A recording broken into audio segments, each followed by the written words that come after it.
साथियों नमस्कार। स्वागत है आपका आल्हा उदल के वीर गाथा के इस सीरीज में। और आप सुन और देख रहे हैं आल्हा उदल की वीर गाथा भाग 80। आज हम जानेंगे महोबा के रणबांकुरों का शंकरगढ़ से लड़ाई की कहानी। साथियों, यह वह युग था जब युद्ध सिर्फ तलवारों और रणभेरी की गूंज से नहीं बल्कि शौर्य, सम्मान और प्रेम की बुनियाद पर लड़े जाते थे। यह कहानी उसी स्वर्णिम काल की है जब महोबा के अमर सूरवीर आल्हा और उदल ने उड़न बिहार की धरती पर अपनी तलवारों से विजय का सूर्य उगाया और वहां की वीरांगना राजकुमारी जमुना का विवाह जागन से संपन्न करवाकर राजकुमारी जमुना का डोला लेकर अपने विजय पथ पर महोबा लौट रहे थे। इन सूरवीरों के विजय की गूंज अब भी उड़न बिहार की हवाओं में थी। महोबा की सेना के रणबांकुरे, जिनका नेतृत्व खुद आल्हा और उदल कर रहे थे, सभी अपने सिर ऊंचे, सीना चौड़ा और आंखों में गर्व लिए महोबा की ओर कूच कर चुके थे। और साथ चल रहा था जमुना का सुसज्जित डोला, जिसकी रक्षा में चारों ओर वीर जवान तैनात थे। इस डोले में बैठी थी वह राजकुमारी जो अब न केवल जागन की पत्नी थी बल्कि उस युद्ध की निशानी भी थी जिसमें प्रेम और पराक्रम दोनों की जीत हुई थी। सेना की पदचाप से धरती थरथरा रही थी। रथों के पहिए चर्र चर्र की आवाज करते हुए आगे बढ़ रहे थे। हाथियों की चिघाड़ और नगाड़ों की धमक से आसपास के जंगल तक कांप उठे थे। सेना के आगे आगे चल रहे थे महोबा के स्वर्ण युग के योद्धा आल्हा, उदल, मलखान, तालन सैयद, धनुआ तेली, गगन तमोली, वेबा तिवारी और नवल सिंह। ये ऐसे योद्धा थे जिनकी उपस्थिति मात्र से दुश्मनों के मन में भय का सागर उमड़ पड़ता था। हर सैनिकों की छाती पर सूरज चमक रहा था। ऐसा आत्मविश्वास और उत्साह था उनके भीतर। कोई रणबांकुरा अपने कंधे पर भाला रखे चले आ रहा था तो कोई अपनी तलवार की मूठ को कसकर थामे हुए था, मानो कोई भी आंच आए तो जान लुटा देंगे। विजयी मुस्कान उनके होठों पर थी और आंखों में अगली चुनौती का इंतजार। जमुना का डोला बेशकीमती रेशमी पर्दों से ढका था। चारों ओर से उसे सुरक्षा दी गई थी। डोले के आगे पीछे राजसी घुड़सवारों की टोली चल रही थी। उनमें से कुछ थे सामंत जो युद्ध में आल्हा उदल के साथ लड़े थे और कुछ वो जो शौर्य गाथाओं की गवाह बनकर इतिहास में अमर होना चाहते थे। राजकुमारी जमुना, जिनकी आंखों में अब युद्ध का डर नहीं बल्कि प्रेम और विश्वास की चमक थी, शांत भाव से महोबा की ओर बढ़ रही थी। उन्होंने अपने राजमहल को छोड़ा था पर उनके सामने था एक नया भविष्य, नई भूमि और नए लोग। शाम के साये जब धरती पर उतरने लगे थे तब आकाश सिंदूरी रंग में रंग चुका था और महोबा की विजय सेना उड़न बिहार से चलकर शंकरगढ़ की सरहद पर आ पहुंची थी। लंबा सफर तय कर चुकी सेना के कदम अब थकान से भारी हो चले थे। तभी आल्हा ने अपने अनुभव से भरे स्वर में कहा कि इस मैदान से बेहतर विश्राम स्थल आगे मिलना कठिन है। रात्रि विश्राम यहीं किया जाएगा। सेना ने आदेश को सिर झुकाकर स्वीकार किया। देखते ही देखते शंकरगढ़ के उस विशाल मैदान में तंबुओं की एक बस्ती सी बस गई। सबसे बीचों बीच लगा था एक विशिष्ट तंबू जो कि उड़न बिहार की राजकुमारी जमुना का था। उसकी सुरक्षा का जिम्मा स्वयं वीरों के वीर उदल और उनके विश्वस्त योद्धाओं को सौंपा गया था। उड़न बिहार की राजकुमारी जमुना, जो अब जागन की पत्नी थी, उस पर कोई आंच आए ऐसा कोई सोच भी नहीं सकता था। पूरी महोबा की सेना विश्राम कर रही थी, पर एक व्यक्ति ऐसा था जिसकी आंखों में नींद नहीं बल्कि षड्यंत्र के सपने पल रहे थे। वह था मामा माहिल। माहिल, जिसका दिल हमेशा महोबा के सिंहासन के लिए तड़पता रहता था और वह आल्हा और उदल की लोकप्रियता से भीतर ही भीतर जलता रहता था। वह अब कोई बड़ा वार करना चाहता था। हालांकि उसकी हर चालें अक्सर नाग की तरह कुचली जाती थी, पर वह हार मानने वालों में से नहीं था। उसने शंकरगढ़ की गहराइयों में छुपी एक संभावना देखी। उसने विचार किया कि अगर किसी तरह राजा शंकर सिंह को आल्हा उदल से लड़वा दूं तो मेरा काम बन जाएगा। या तो दोनों मारे जाएंगे या फिर कमजोर होंगे और महोबा पर कब्जा करना आसान हो जाएगा। साथियों, मामा माहिल वह मामा था जिसने अपने भांजों का कभी भी भला नहीं चाहा। शंकरगढ़ कोई सामान्य राज्य नहीं था। उस समय जब आर्यवर्त के वीरों की जय जयकार आकाश में गूंजा करती थी, जब राज्यों की प्रतिष्ठा तलवारों की धार और राजा की शक्ति रणभूमि के बांकुरों से मापी जाती थी, ऐसे समय में शंकरगढ़ का नाम भी बहादुरी और वैभव के लिए प्रसिद्ध था। और वहाँ के राजा शंकर सिंह, उनका दरबार जैसे इंद्र का अमरावती दरबार हो। राजा शंकर सिंह एक लोहे जैसा दृढ़ युद्ध में तपे हुए योद्धा थे। उनकी विशाल सेना अनुशासन और शौर्य में अतुल्य थी। और उनका पुत्र भयंकर सिंह एक ऐसा योद्धा था जिसकी भुजाओं में हाथियों को पछाड़ने की शक्ति थी। वह युद्ध भूमि में दुश्मन सेना के बीच तांडव किया करता था। शंकरगढ़ का किला भी वैसा ही था, अभेद्य और प्रचंड। उसकी मीनारें बादलों से होड़ करती थी।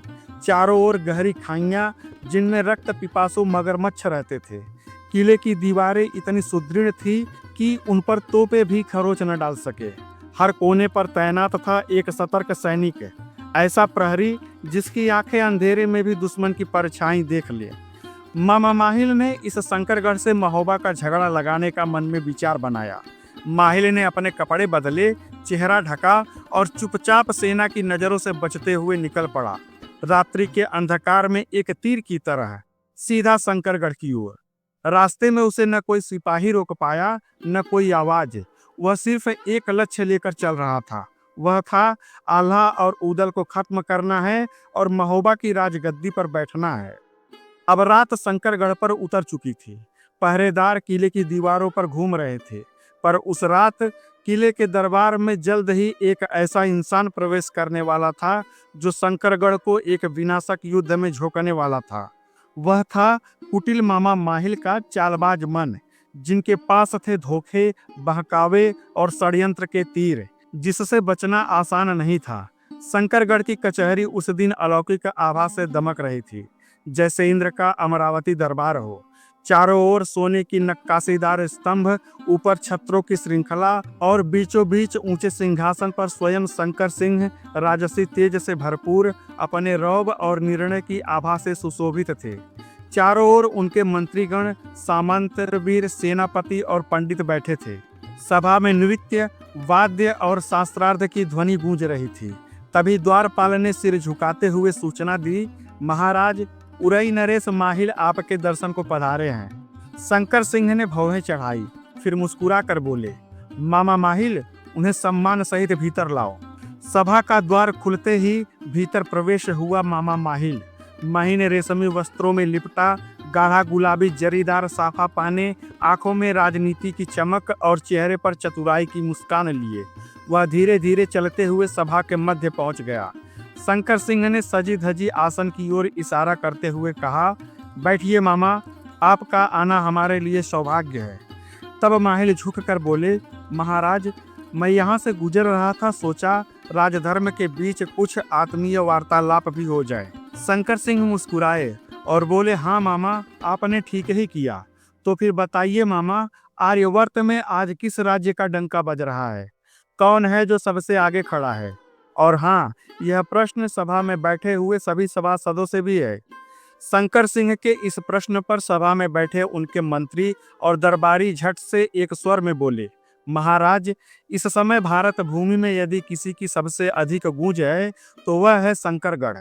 आपकी सेना के शौर्य और रणनीति की चर्चा उत्तर से दक्षिण तक फैली है। महाराज की तलवार जब म्यान से निकलती है तो दुश्मन की आत्मा तक कांप जाती है। शंकर सिंह हल्की मुस्कान के साथ यह सब सुन रहे थे, लेकिन मामा माहिल चुप थे। उनके चेहरे पर व्यंग्य की हल्की लहर दौड़ रही थी। फिर जब शंकर सिंह ने कहा, कहिए मामा, आपकी दृष्टि में कौन है इस समय सबसे प्रबल? माहिल ने तुरंत गहरी सांस ली और बोले, महाराज, मैं क्षमा चाहता हूँ, पर आपके दरबारियों की बात से मैं सहमत नहीं हूँ। माहिल की बात सुनकर सभा में सन्नाटा छा गया। आगे उसने कहा, सच यह है कि आर्यवर्त में इस समय अगर किसी राज्य की जय जयकार है तो वह है महोबा की। इतना सुनते ही शंकर सिंह की भौहें तन गई। आगे माहिल ने कहा कि महोबा जहाँ आल्हा है, जिसकी बाहों में हाथियों की ताकत है, जो अकेले रणभूमि में सैकड़ों पर भारी पड़ता है, जहाँ उदल है, जिसकी तलवार की तेजी देखकर बिजली भी लज्जित हो जाती है, जो बैदुल घोड़े पर सवार होकर जब युद्ध भूमि में आता है तो शत्रु की कमर टूट जाती है, जहाँ मलखान है, जो जंघा टेक कर लड़ता है और उसके भाले की चोट से दुर्ग भी ढह जाया करते हैं। सभा स्तब्ध थी, पर माहिल रुके नहीं। आगे कहा कि महोबा वह राज्य है जहाँ मकान ईंट से नहीं तलवारों से बने हैं, जहाँ घरों की सजावट फूलों से नहीं बर्छियों, कटारों और भालों से होती है, जहाँ स्त्रियां लोरी नहीं युद्ध की गाथाएं सुनाकर बच्चों को सुलाती हैं। आपके दरबारी कहते हैं कि शंकरगढ़ का डंका बज रहा है, पर महाराज डंका नहीं, ढोल तो महोबा में बजता है। उड़न बिहार जैसे महान राज्य को जीतकर वहां की राजकुमारी जमुना का विवाह करवा कर महोबा के वीर लौटे हैं। गुरु झिलमिला जैसे रणनीतिक और जादूगर शत्रु को उन्होंने बंदर बना दिया। ऐसे वीरों से कौन लड़ेगा? माहिल की बात राजा के हृदय में बाण से धंस रही थी। चेहरे पर गर्व नहीं, जलन और आक्रोश फैल गया। शंकर सिंह ने माहिल से कहा, मामा, तुम महोबा की प्रशंसा करने आए हो या हमारा अपमान करने? माहिल ने झट से सिर झुकाया। क्षमा कीजिए महाराज, मैं तो केवल सच कह रहा हूँ। वैसे भी महोबा के वीर इस समय आपकी सरहद में उस मैदान में डेरा डाले हुए हैं जहां से ढोल और नगाड़ों की गूंज पूरे शंकरगढ़ में सुनाई दे रही है। अगर आपके बाजुओं में ताकत है तो जाकर उनका ढोल बंद करवा दीजिए, और अगर नहीं तो मान लीजिए महोबा श्रेष्ठ है। इतना सुनते ही राजा शंकर सिंह जल उठा, आंखों में खून उतर आया। महोबा और उनके वीरों की प्रशंसा जब मामा माहिल के मुंह से दरबार में गूंजी तो शंकर सिंह की नसें तन गई। महोबा के वीर! शंकर सिंह गर्जा। अभी तक उन्होंने छोटी मोटी लड़ाइयां लड़ी हैं। जब शंकरगढ़ की तलवारों से सामना होगा तब उन्हें ज्ञात होगा कि वे कितने पानी में हैं। दरबार में सन्नाटा पसर गया। माहिल ने भी भीतर से मुस्कुराते हुए सोचा, अब समय है हथौड़ा मारने का। लोहे की तरह यह क्रोध से लाल हो चुका है। माहिल आगे बढ़ा और चालाकी से बोला, महाराज, आपके क्रोध का कारण उचित है, क्योंकि जिनकी तलवारें जीत के गीत गा रही हैं वे इस समय आपके राज्य की सरहद में विश्राम कर रहे हैं। वे उड़न बिहार को जीत कर लौटे हैं और अब डेरा डाले नगाड़े पीट रहे हैं जैसे यह भूमि उनकी हो। यदि आपके भुजाओं में दम है तो जाइए और उनके धौंसे बंद करवाइए, वरना यही मान लेना कि महोबा और उसके वीर शंकरगढ़ से श्रेष्ठ हैं। इतना सुनना था कि शंकर सिंह की आंखें अंगारों से लाल हो गई।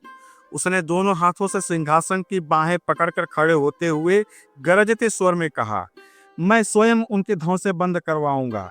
यदि उन लोगों ने मेरी भूमि में अपने नगाड़े न रोके तो उनके सिर शंकरगढ़ के किले की मीनारों पर टांग दिए जाएंगे। फिर तो तुरंत राजसी घंटा बजा। सैनिक दौड़े और राजा ने आदेश दिया कि राजकुमार भयंकर सिंह को दरबार में बुलाया जाए। कुछ ही क्षणों में राजकुमार भयंकर सिंह तेज कदमों से दरबार में आया। उसने झुककर पिता को प्रणाम किया। तब शंकर सिंह ने कठोर स्वर में भयंकर सिंह से कहा कि दुश्मन हमारे राज्य की सरहद पर खड़ा है और तुम चैन की नींद सो रहे हो। महोबा की सेना ने हमारे क्षेत्र में तंबू गाड़ दिया है और वहां से धौंसे और नगाड़े की आवाज आ रही है। यह अपमान सहन नहीं किया जाएगा। तुरंत जाओ और उन्हें वहां से खदेड़ दो। भयंकर सिंह ने संयमित स्वर में उत्तर दिया, पिताजी, वे राहगीर हैं, विजय यात्रा से लौटे हैं और सूर्यास्त के कारण विश्राम कर रहे हैं। प्रातः होते ही आगे बढ़ जाएंगे। हमें इस पर चिंता करने की आवश्यकता नहीं। कुछ क्षण रुक कर वह फिर से बोला, और यदि वह महोबा की सेना है तो हमें उनसे युद्ध नहीं करना चाहिए। आल्हा एक महान योद्धा है, उदल तलवार का धनी है, और मरखान जो अपनी जांघें टेक कर युद्ध करता है उसके सामने बड़े से बड़े वीर भी कांपते हैं। यदि उनसे युद्ध हुआ और वे शंकरगढ़ की दीवारें पार कर गए तो हर घर में विधवाओं की चीख गूंजेगी और पूरे शंकरगढ़ में सिर्फ मातम होगा। शंकर सिंह यह सुनकर क्रोध से फट पड़ा, तुम योद्धा नहीं कायर हो। अगर लड़ने की हिम्मत नहीं है तो जाओ अपने रनिवास में, औरतों की तरह चूड़ियां पहनकर श्रृंगार करो और अपने पति की राह देखो। तुमने पुत्र बनकर नहीं, अपमान बनकर जन्म लिया है। अगर कन्या होते तो अब तक किसी दूसरे राज्य में ब्याह कर दिया होता। इन अपमान भरी बातों से भयंकर सिंह का चेहरा तमतमा गया, आंखें छलक उठी। उसने दृढ़ स्वर में राजा से कहा, पिताजी, मैं सत्य कह रहा था, पर यदि आपको युद्ध चाहिए तो मैं पीछे नहीं हटूंगा। आज्ञा दे, मैं इस अपमान को अपनी तलवार से धोऊंगा।